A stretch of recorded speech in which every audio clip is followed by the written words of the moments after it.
Korang pernah terfikir tak macam mana sesebuah negara tu belajar untuk memilih pemimpin? Hari ni, kita akan patah balik ke masa lampau ke titik permulaan demokrasi di Tanah Melayu. Kita akan tengok langkah-langkah pertama yang sangat penting yang akhirnya membawa kita ke arah pemerintahan sendiri. Jom kita mulakan. Okey, sebelum tahun 1948, idea untuk orang biasa pilih pemimpin sendiri ini macam angan-angan je. Tapi, Perjanjian Persekutuan Tanah Melayu mengubah semua tu.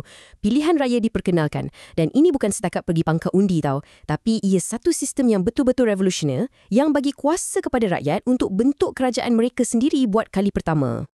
Tapi, British tak terus buat pilihan raya besar-besaran satu negara. Tak, sebaliknya, diorang mulakan secara kecil-kecilan, langkah demi langkah. Mula-mula di peringkat Majlis Perbandaran, lepas tu naik sikit ke peringkat negeri dan barulah ke peringkat persekutuan.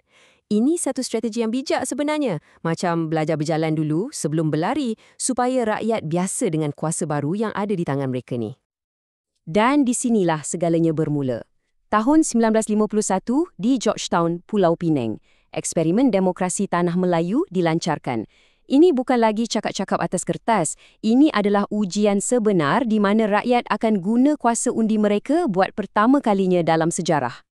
Cuba bayangkan perubahan ni. Selama ni, 9 orang ahli Pesuruhjaya Perbandaran Georgetown tu, semua gubernur yang lantik. Tapi sekarang, untuk pertama kalinya, mereka akan dipilih oleh rakyat. Ini satu anjakan kuasa yang sangat besar. Kuasa tu beralih dari istana gubernur terus ke tangan rakyat biasa. Jadi, persoalannya, orang ramai berminat ke?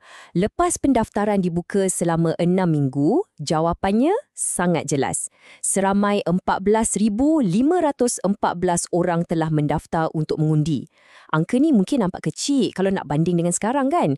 Tapi masa tu, setiap satu pendaftaran tu adalah satu suara yang menunjukkan, ya, kami nak terlibat. Jadi dalam pilihan raya sulung ni, parti mana agaknya yang berjaya tawan hati pengundi-pengundi di Georgetown?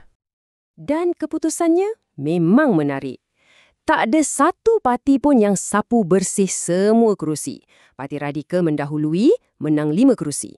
Diikuti oleh Parti Buruh, UMNO dan Calon Bebas. Ini tunjukkan yang landscape politik masa awal-awal dulu sangat rencam, sangat berwarna-warni. Macam-macam idea dan parti cuba nasib untuk dapatkan sokongan. Kejayaan di Georgetown tu hanyalah permulaan. Setahun lepas tu di Kuala Lumpur, sesuatu yang lagi besar bakal berlaku. Sesuatu yang bukan sahaja akan menang pilihan raya, tapi akan mengubah terus landscape politik Tanah Melayu untuk selamanya.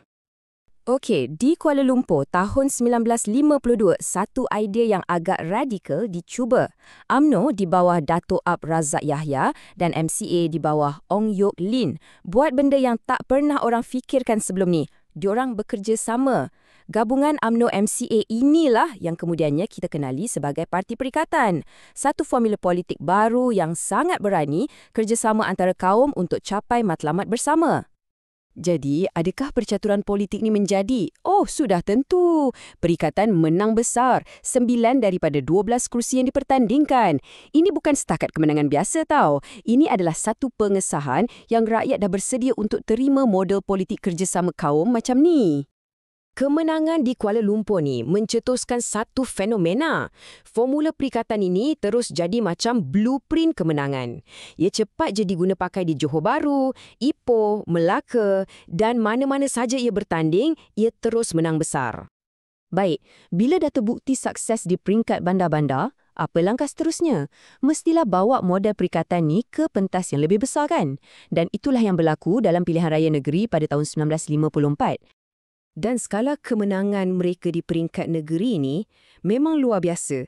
Daripada 268 kerusi yang dipertandingkan, Perikatan sapu bersih 226 kerusi. Ini bukan lagi kemenangan. Ini dah macam tsunami politik yang mengesahkan sokongan padu rakyat terhadap idea kerjasama antara kaum. Tapi, apa yang lebih penting daripada angka-angka ni semua ialah mesej di sebaliknya. Kemenangan ini dengan jelas menunjukkan penerimaan masyarakat terhadap kerjasama antara kaum dalam politik negara. Rakyat dah bersuara dan pilihan mereka adalah permuafakatan. Jadi, kalau kita tengok balik, setiap pilihan raya ni dari Georgetown ke Kuala Lumpur sampailah ke seluruh negeri, ia sebenarnya macam satu sesi latihan yang besar. Ia bukanlah matlamat akhir, tapi langkah-langkah persediaan yang sangat-sangat penting untuk hadapi cabaran yang jauh lebih besar, membina sebuah negara yang merdeka. Jadi apa pengajaran penting dari semua ni? Pilihan raya awal ni bukan sekadar latihan memangkah kertas undi. Ia bagi pengalaman praktikal pada rakyat untuk uruskan demokrasi. Ia tingkatkan kesedaran politik mereka dan yang paling penting, ia bina satu keyakinan yang kita semua dah bersedia untuk memerintah negara kita sendiri. Dan sebagai penutup, mari kita fikirkan soalan ini. Macam mana asas yang dibina melalui kerjasama dan pembelajaran secara bertahap ini terus membentuk amalan demokrasi kita sehingga ke hari ini? Legasi pilihan raya awal ni bukan sekadar catatan dalam buku sejarah tau. Ia adalah DNA politik yang masih mengalir dalam negara kita sampai sekarang.